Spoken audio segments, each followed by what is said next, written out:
sebelah barat 7. Kemudian keluar asap 8.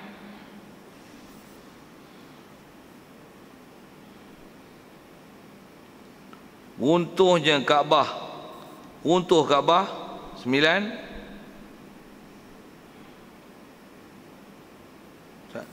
Yang tu dikira sekali ke?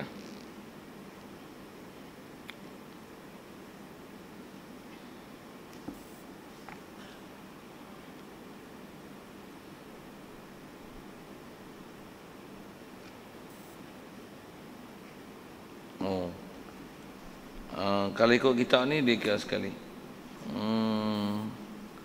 Terbitnya matahari sebelah barat, okey. Yang asap tu tinggal kan? 9 runtuh Kaabah. Okey, 8. 8 tu. Sekali lagi sebut. Tu kata slow sikit nak sebut 10 tu. Dah lah jangan untuk sebut. Zahirnya Imam Mahdi, keluar Dajjal, turun Nabi Isa, Ya'juj wa Ma'juj, keluar Ya'juj wa Ma'juj, keluar Dabatul Ard, okay. Kemudian terbit matahari daripada sebelah barat. Lepas tu 4. Betul kalau itu. Keluar asap, yang tu 7. Runtuhnya Kaabah 8. Quran hilang daripada mushaf 9. 10. Semua penduduk bumi jadi kafir. Sekali sebut Imam Mahdi, Dajjal, Nabi Isa turun bunuh Dajjal, keluar Ya'juj wa Ma'juj. Lepas tu ada Dabatul Ard, keluarnya Dabatul Ard. 6. Matahari terbit sebelah barat. 7. Keluar asap. 8. Runtuh Kaabah. 9. Quran hilang, padam daripada mushaf. 10. Semua ahli bumi jadi kafir. Yang ini berdasarkan kitab Tuhfatul Murid, yang sebut ada 10 alamat-alamat besar untuk berlaku kiamat yang tiup sangkakala pertama. Dan kalau tengok dari segi jangka masa 10 perkara ni, tempoh dia lebih kurang hampir 10 tahun. 10 tahun. Daripada mula Nabi, sebelum Nabi Isa, Imam Mahdi tu, sampailah semua penduduk bumi jadi kafir tu, 10 tahun. Okey, kita tengok macam mana kiraan 10 tahun tu. Memang nak sebut tu pasal pendetailan 10 alamat kiamat ni. Ada benda yang memang dah datang detail, memang ada dalam hadis sebut, ada sebagainya daripada Quran. Dan kena faham elok-elok pasal zaman belakang ni ada orang salah fahamkan 10 perkara ni. Ada yang sepatutnya kena iman dengan hakiki, dia kata simbolik. Tu payah sikit. Payah tu saya kata pasal dia menyalahi daripada kaedah ahli sunnah wal jamaah. Satu nak sebut juga. Pasal dia jadi salah. Salah tu masalah tu jadi bahaya dalam bab akidah. Bahaya tahu mana? Sesat pasal istilahnya menyimpang daripada apa yang sepatutnya diiktikad. Itu yang masalah. Okey. Tengok ada masalah lagi tanya, ada masalah mana something wrong tu. Pertama adalah Imam Mahdi. Cuma Imam Mahdi ni atas nama kalau biasa dengar, nama dia adalah Muhammad bin Abdullah. Nama dia sama dengan Rasulullah. Dia memang orang Arab, keturunan Arab dan Arab ni Arab Quraisy. Memang ada salah salur galur dia, salah silah dia ke Rasulullah. Bila dia lahir macam mana, wallahu a'lam. Memang siapa dia yang akan jadi ni, memang nama dia Abdullah, Muhammad bin Abdullah. Memang dia ni kalau ikut nisbah lahir tak lahir pun kadang kita bukan perasan, pasal nama Muhammad cukup banyak. Muhammad bin Abdullah pun punya ramai. Dan orang Muhammad bin Abdullah yang Arab, yang keturunan Quraisy pun punya ramai. Nak kira nama Muhammad ni tuan-tuan, dalam dunia ni tak apa bilion saya tak tahu. Tambah sejak pada dulu sampailah ni, wallahu a'lam. Tambah pula yang Arab pun, Arab saja pun Muhammad bin Abdullah pun punya ramai yang daripada Arab Quraisy. Siapa dia tu tak tahu. Tapi memang dia ni dia akan muncul waktu berlaku peperangan seluruh dunia. Bahasanya perang seluruh dunia, umat dah jadi huru-hara teruk, dan umat Islam memang berhajat kepada seorang pemimpin. Masa itulah orang akan tercari-cari dan dia ni akan dibai'ahkan di depan Kaabah. Dia akan dibai'ah depan Kaabah. Siapa dia, apa dia, memang dia ni lah antara orang yang berilmu yang diharapkan untuk menjadi pemimpin umat Islam pada itu. Yang ni kita sebut hak betul ni, yang tak betul, yang menyimpang, hak sesat-sesat tu macam-macam lah. Macam mana kalau kita sebut lah ni nisbah yang betul-betul, yang salah. Nak tengok orang Wahabi, banyak Syiah, banyak yang anti hadis, berapa ramai yang tak mau sembahyang, berapa ramai yang macam-macam liberal, plural, semua kata dia betul. Pening-pening lah tu. Macam mana pun kita sebut betul ni, orang betul dia akan cari pemimpin dan memang semua mereka tu nanti orang yang nama Mahdi ni. Mahdi tu bukan nama dia Mahdi, tapi dia ialah satu gelaran. Mahdi maksudnya orang yang Mahdi yang diberi petunjuk oleh Allah Ta'ala untuk dia ni memimpin. Kalau ikut antara warid sebut dalam hadis, dia ni dia sendiri tak sangka orang akan lantik dia. Orang lantik dia sebagai pemimpin, dia pun kalau ikut dia minta tangguh, jangan lantik aku dulu.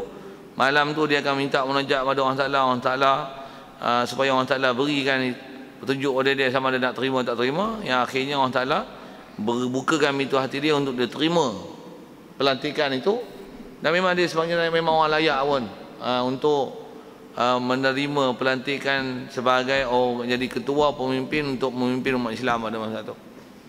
Macam mana suasana nak proses berlaku tu wallahu alam, ada benda yang tak detail. Macam mana pun sejak pada dulu sampai lah ni berapa ribu orang duk dakwa di Imam Mahdi sikit tu, tak mau syarah banyak-banyak. Takat tu pasal benda yang tak ada maklumat, diam sudah. Tambah pula Imam Mahdi tu orang Melayu hidung penyek, mata sepet. Tak usah ada sembang Imam Mahdi. Sikit. Tambah pula dah mati jadi Imam Mahdi hidup balik. Awak pelik-pelik tu. Macam tu kata macam-macam pelik-pelik kan. Dia ada benda yang menyalahi sepak. Kalau yang memang salah dalam bab ni arkam lah. Kalau sikit dari Malaysia ni yang ada pahaman yang masih ada baki-baki dia duduk tinggal yang ada pahaman tentang Mahdi ni yang tak betul adalah arkam. Pasal dia kata syekh dia Abu Ya Asy'ari tu. Dia kata pasal kawan tu mati lah tu. Mati pun tahun 2000 berapa tu, itu mati. Meninggal dah. Lepas tu dia kata sebenarnya Pak Syekh tu tak mati lagi, dia lain duduk dalam ghaib. Dia akan muncul sebagai Imam Mahdi. Dah buat pelik-pelik tu. Pelik-pelik macam mana pun banyak sangat benda pelik dalam bab ni. Pelik tu khususnya pelik hak sesat ni. Hak perisi pelik memang ada benda pelik kan. Tapi yang betul dan syarat betul lah. Okey. Rasanya Mahdi nak cerita pun dekat tu lah. Lebih-lebih tak pandai lah saya pun. Takat ngaji pun Tok Guru sebut, nak baca kita ngaji dalam kitab apa, Mahdi dekat tu lah cerita. Cuma kat kita ni pastikan kita mengaji hak betul, dapat saluran betul, kita atas akidah betul. Memang Mahdi ni esok dia lah antara orang yang kita akan select dah. Istilah select kita akan pilih lah. Memang dia lah pemimpin kita. Sikit kalau saya sebut tak Mahdi tu. Kalau zaman dunia lah ni lah, ada tak orang memimpin sebut pilihan? Semua orang akan pilih Najib sebagai pemimpin dia. Ya. Ada tak yang memang Najib ni lah pemimpin yang digilai?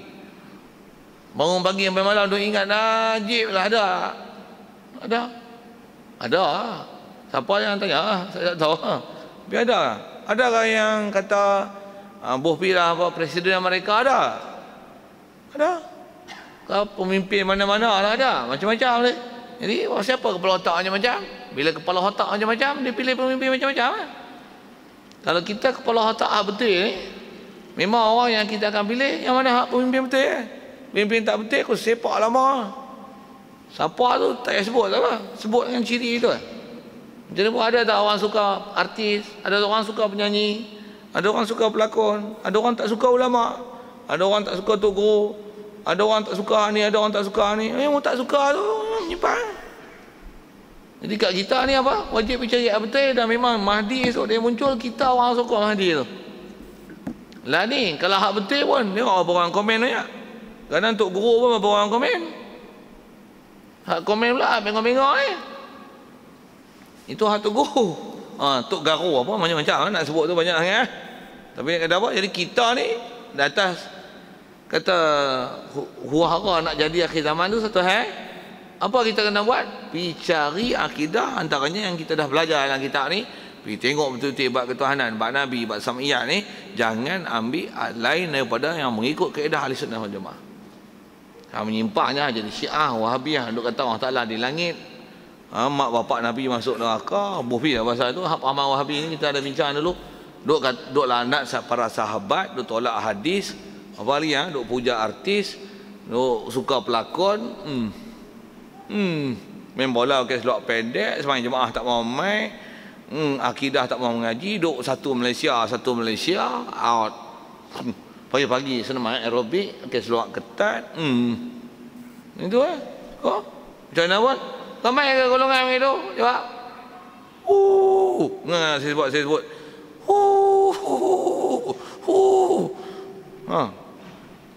Kalau Imam Mahdi esok muncul tu, dia sokong Imam Mahdi.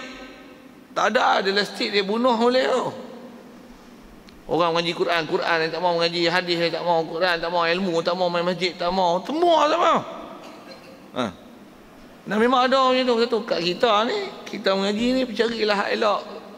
Saya selalu sebut, ensure yourself you get information from the right person, isn't it?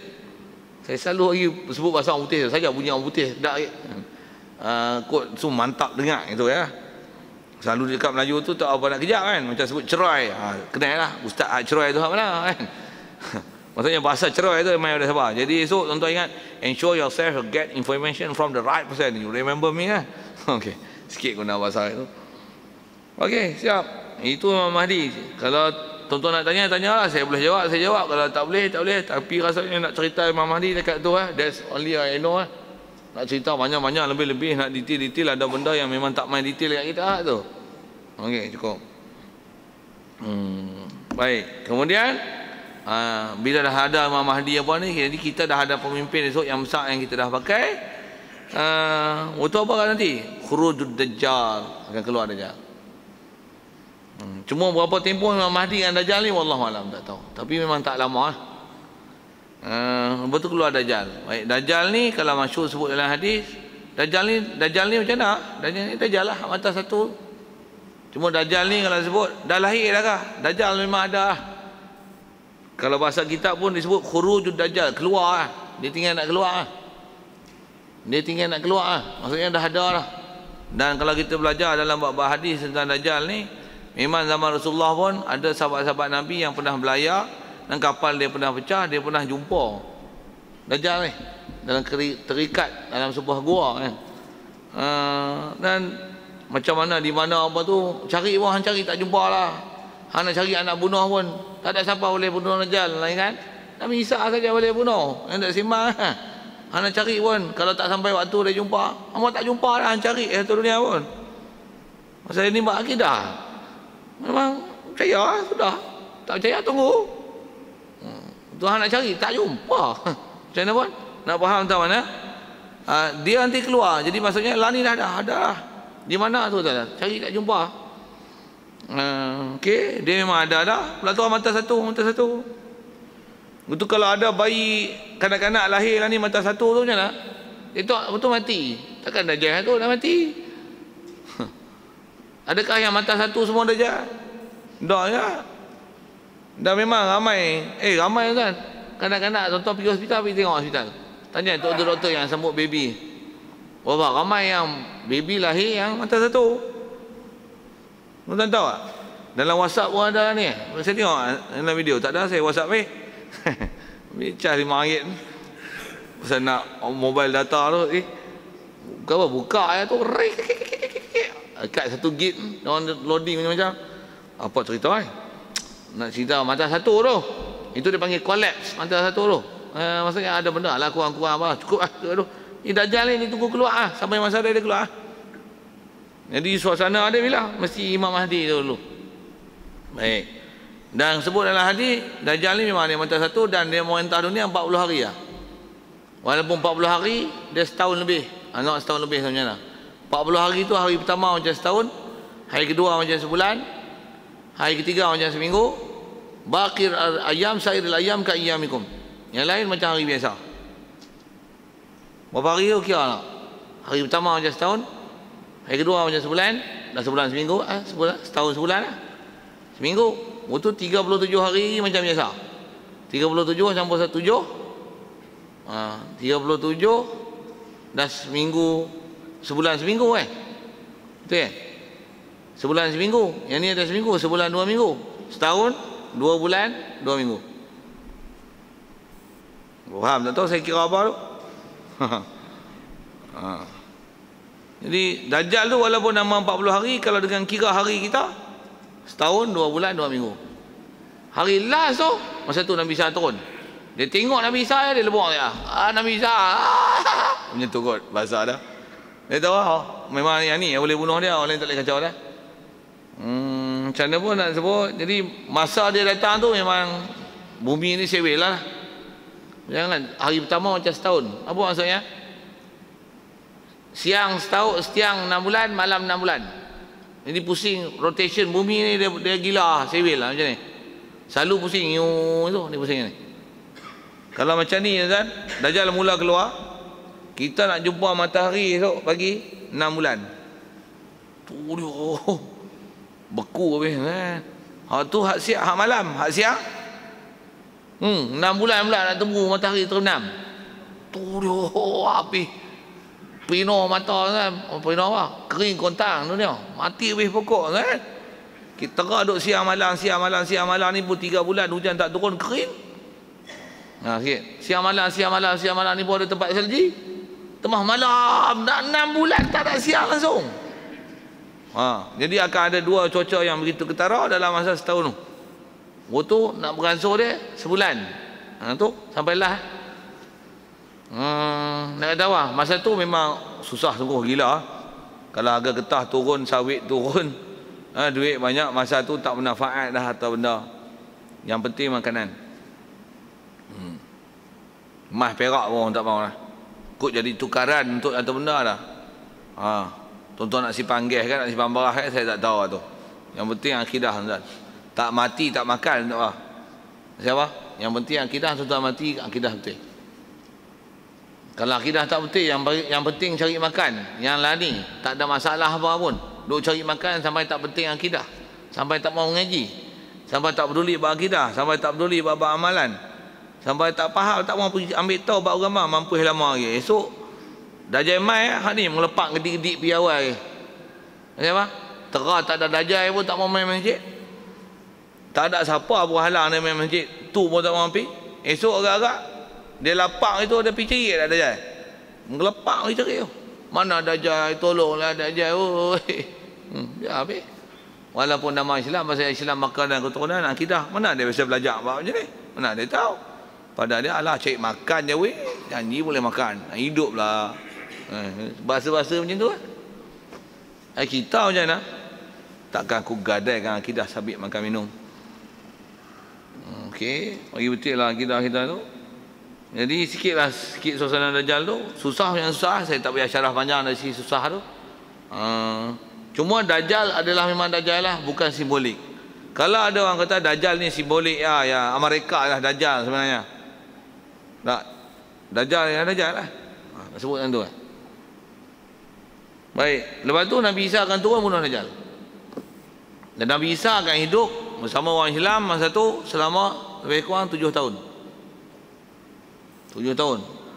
Dia bujang lagi, dia kan kahwin. Dia turun nanti dia bunuh Dajjal, dia akan berkahwin. Dia bunuh Dajjal pun bukan saja Dajjal dia bunuh semua orang kafir yang baligh. Habis semua. Jadi Dajjal and the gang habis semua. Dajjal and the gang habis semua kena bunuh. Yang tinggal orang perempuan, kanak-kanak yang kafir. Yang lelaki balik semua kena bunuh. Dalam masa zaman Nabi Isa turun tu tak ada istilah kafir zimmi. Tak ada. Itu syariat Nabi kita Muhammad SAW. Lah ni kalau kata ada kerajaan Islam, kafir yang duduk dengan Islam ada lagi. Dan nama kafir zimmi apa tu lah. Nabi Isa tak ada kafir zimmi. Maksudnya datang ya. Lepas Dajjal ni datang yang Nabi Isa bunuh apa? Bila datang dia bunuh Dajjal macam mana? Siapa yang Dajjal and the gang semua bunuh. Dan masa tu memang kenal sangat siapa ada Dajjal and the gang. Tak ada sanksi lah. Yang orang beriman ni boleh kenal sangat siapa ada yang beriman tak beriman. Baik daripada kalangan lelaki orang perempuan. Cuma lelaki perempuan ni memang tak ramai dah. Ada setengah riwayat sebut 19,000 semua, 12,000 lelaki, 7,000 perempuan. Perempuan 7,000 kan. Lelaki 12,000. Seingat saya semua 19,000 angka yang pernah disebut. Ada riwayat sebut macam tu. Apa nak sebut? Allah SWT. Itu bilangan orang Islam yang ada. Jadi zaman tu tak ada, Nabi Isa bunuh je Dajjal, habis takkan ada kafir zimmi. Jadi yang tinggal siapa? Jadi semua orang kafir yang perempuan dan kanak-kanak akan jadi tawanan perang. Bayang hamba banyak mana kan? Hamba banyak mana? Jangan tanya saya. Orang kafir seramai-ramai itu yang perempuan dan kanak-kanak akan jadi tawanan. Yang Nabi Isa adalah pemerintah pada masa itu. Macam mana dia pengurusan mesti biasanya. Macam mana pun nak sebut, itu satu hal. Bila Nabi Isa berjaya bunuh Dajjal, antara susah payah yang akan datang nanti ialah keluar Ya'juj wa Ma'juj. Sejurus saja selepas Nabi Isa bunuh Dajjal akan keluar Ya'juj wa Ma'juj. Ya'juj wa Ma'juj ni apa? Ni pun bagi betul. Ada orang kata ulat, cacil lah, macam-macam binatang lah. Tak, dia lah nama dua kaum manusia daripada keturunan Adam. Ya'juj satu kaum, Ma'juj satu kaum. Nisbah dia ni kalau faham daripada riwayat hadis, dia orang ni sedang berada bawah tanah lah ni. Bawah tanah tu bukan underground, duduk kat bumi tapi nama underground. Faham tak saya kata? Bawah tanah betul ya. Pasal dia takkan boleh naik ke bumi ni. Dan mereka telah terkurung sejak daripada zaman Zulkarnain dulu. Ada sebut dalam Quran kisah dia. Yang Zulkarnain buat satu tembok, yang tembok ni bukan tembok benteng bodoh itu, tapi tembok untuk tutup lubang yang mereka ni ada kawasan penempatan bawah tanah yang Zulkarnain tutup. Yang masyhur dalam kitab-kitab akidah sebut Saddu Zulkarnain. Saddu Zulkarnain dia ialah tembok ataupun tutup binaan benteng yang telah dibina oleh Zulkarnain. Untuk mereka zaman tu Ya'juj Ma'juj ni kalau ikut dia boleh keluar ke bumi buat kacau macam-macam. Itu masuk oleh kediaman dia yang sampai waktu Zulkarnain tu dia bina satu tembok tutup sampai mereka tak boleh keluar. Dan mereka hanya akan boleh keluar setelah Nabi Isa bunuh Dajjal. Bukan ulat, bukan kekatu, bukan binatang. Orang. Orang. Dua kaum. Ya'juj wa Ma'juj. Ada yang kata macam ni, Ya'juj wa Ma'juj ni kata dia berdozo pekho, duk tolak bukit tu Ya'juj wa Ma'juj. Tak betul. Ada yang kata Ya'juj wa Ma'juj ni gunung berapi, siapa? Bila boom orang boleh keluar, semua ada pergi rata habis naik ke bukit tempat rendah-rendah semua ada pergi. Sesat akidah syarah itu. Tak betul. Dua kaum, siap. Dan pada masa tu bila keluar Ya'juj wa Ma'juj ni, Nabi Isa dan orang Islam semua di bawah pengurusan Nabi Isa esok tu, mereka akan lari menyelamatkan diri dan berlindung di Bukit Tursina. Itu markas dia. Tuan-tuan nak tengok hadis ni, kalau nak dapat rujukan, tuan-tuan pergi tengok hadis Sahih Muslim dalam bab akidah tentang hari kiamat. Peristiwa besar hari kiamat sebut terang-terang sebiji-sebiji. Peristiwa dalam hadis tu Rasulullah sebut sebiji-sebiji kan. Satu tu. Baik, dia orang akan berlindung sampai Nabi Isa dan askar dia, tentera dia, orang Islam tak boleh nak berlindung daripada Ya'juj wa Ma'juj ni. Hanya Allah saja boleh pelihara mereka, yang dia orang akan terkepung di Bukit Tursina. Yang Nabi Isa nanti akan berdoa mohon pertolongan Allah selamatkan mereka daripada angkara Ya'juj wa Ma'juj ni. Pasal dia ni sikit kan pasal ni. Bayang tuan, sejak zaman Zulkarnain sampai Nabi Isa bunuh Dajjal esok tu, agak-agak berapa tahun duduk dalam bumi. Macam mana dia hidup, macam mana dia sebah, yang tanya saya. Pasal benda tu benda tak tahu diam dah. Penemuan yang kita dok tengok lah ni, ada bunyi suara lah, apalah. Ada internet kata ada hidup dalam bumi berapa ratus kaki dalam tanah lah, apa-apa. Nah, kita tahu. Tapi yang tu kalau penemuan tu kita faham apa? Siap dah, aku lama dah beriman. Memang ada dalam tu. Tapi agak-agak dia orang korek jumpa je nak. Takkan jumpa melainkan setelah Nabi Isa bunuh Dajjal. Takkan jumpa. Takat suara apa-apa dia orang kata yang ni suara dalam kubur lah, apa pelik-pelik apa, ada suara dalam kubur boleh dengar. Bukan suara dalam kubur lah tu. Itu memang ada makhluk dalam tanah. Macam mana? Wallahu a'lam. Tak tahu. Macam mana dia hidup, dia makan minum, bercucuk tanam apa, jangan tanya saya. Ada benda tu yang memang tu yang istilahnya sam'iyat. Benda-benda gaib yang dengar perkabaran Rasulullah. Cuma bagi betul, jangan duk create sendiri. Itu ya. Pasal benda-benda pun nama sam'iyat ni, benda dengar perkabaran yang berdasarkan apa yang Rasulullah pernah cerita. Jadi kita ikhlas sendiri salah. Tu yang Yajuj Majuj ni ulat, Yajuj Majuj ni gunung berapi apa merepek tu. Yajuj Majuj ni pehu berdosa duk tolak bukit. Apa merepek apa? Sikit tu. Jaga bagi elok tu. Baik, jadi Nabi Isa akan mohon doa minta Allah Taala selamatkan mereka daripada kejahatan Yajuj Majuj ni. Pasal memang istilahnya dia orang akan jadi ganas apa dan semacamnya, walaupun di kalangan mereka ada yang beriman. Nak syarah tu agak panjang tapi saya sebutkan tu, di kalangan mereka ada yang beriman. Cuma dia mungkin dia tak dapat ajaran Nabi sallallahu alaihi wasallam, tapi ada di kalangan mereka yang beriman. Sikit kalau saya sebut sekali lalu, pasal apa? Pasal ada peristiwa hadis yang menyebut tentang mereka ni sekarang ni memang nisbah derma duk korek nak keluar. Dan mereka takkan boleh keluar hatta melainkan dalam Quran sebut hatta idza futihat ya'juj wa ma'juj wa hum min kulli hadabin yansilun dalam Quran.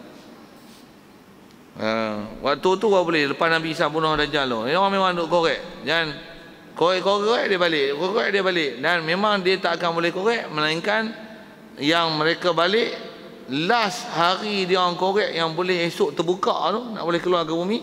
Salah seorang daripada mereka akan kata insya Allah, esok kita balik korek, insya Allah esok korek buka. Apa maksudnya? Di kalangan mereka ada hak beriman. Banyak mana tak tahu. Tak tahu. Tapi iman pun zaman Zulkarnain punya, mungkin maklumat dia tentang Nabi Muhammad tak ada. Pasal tak ada maklumat yang sampai ke bawah. Okey, itu Yajuj wa Majuj. Jadi Nabi Isa akan minta perlindungan di atas ganas yang golongan macam ni keluar daripada macam-macam benda kejahatan dia buat, yang akhirnya orang Taala datangkan penyakit yang mematikan semua Yajuj wa Majuj ni. Manusia yang nama dua kaum ni mati datangkan satu penyakit, satu wabak, mati habis semua. Dan bila dah mati punya ramai makhluk tuan-tuan, untuk buat macam mana? Allah Taala perintahkan burung-burung untuk angkut mayat bangkai-bangkai dia orang hak mati dengan sebab kena wabak ni, buang mereka di satu tempat yang Allah Taala kenaki. Sebut dalam hadisnya tu. Dan burung tu bukan saiz kita, tapi besarnya seekor-seekor burung macam saiz unta. Sebut dalam hadis Muslim tu, saya sebut. Kalau nak rujuk tuan tengok dalam hadis Muslim. Saya nak sebut goreng-goreng ni kan boleh benda-benda akidah ni. Sabar pula cerita orang pakai. Benda tu wajib cerita hak betul je. Baik. Dia buang, lepas tu nanti dah mati semua ni, dah buang bangkai mereka, orang Taala akan turunkan satu hujan lebat. Masa itulah baru orang Islam akan dengan semua tawanan-tawanan perang yang ada akan istilahnya hilang daripada gangguan, dan mereka akan hidup aman damai dengan bahasa mudah itu. Dan Nabi Isa pun akan berkahwin dan keturunan dan dapat anak daripada perkahwinan tersebut, dan dia akan hidup seperti kurang pemerintahan dia selama 7 tahun dengan bumi yang sangat makmur dan sangat subur. Riwayat dia sebut waktu tu kalau buah delima, kulit dia macam payung pasar tani, boleh 7 orang duduk. Dia kulit buah delima macam payung pasar tani. Faham pasal payung pasar tani? Tak faham pergi pasar tani. Tengok macam mana payung dia. 7 orang boleh duduk bawah kulit delima tu. Kepala lembu seekor boleh makan sampai 40 orang makan tak habis, kepala saja. Sebut macam tu, nak menunjukkan makmurnya bumi dan suburnya bumi mana masa tu. Lepas tu Nabi Isa akan wafat. Wafat Nabi Isa je dengan proses yang sangat cepat. Manusia jadi kufur habis. Pula tu kan hamba banyak. Ada peraturan hamba ni. Hamba pun kalau belajar fiqh ada peraturan hamba kan. Macam mana pakai hamba ni. Memang anak beranak, anak pinak keluar mengenyut-kenyut. Bayang tak hamba kalau seorang ada hamba perempuan 100 orang macam mana? Sikit yang masa tu. Semua mengandung beranak lah tu. Macam mana? 7 tahun. Mengenyut keluar. Pula tu esok pemimpin yang tak ada. Pula tu yang mengaji berapa orang? Berapa orang yang hafal Quran berapa orang? Yang tinggal. Yang mati satu hal. Yang tinggal yang hujung-hujung. Yang hujung-hujung untuk lakot. Nabi Isa dah tak ada. Mana ada lagi? Siapa dia nak pegang? Siapa dia nak pakai? Berlaku satu-satu lah. Yang nanti ramai akan jadi kufur apa? Yang antaranya yang akan menasihatkan manusia pada masa itu adalah Dabatul Ard. Dabatul Ard rasa terima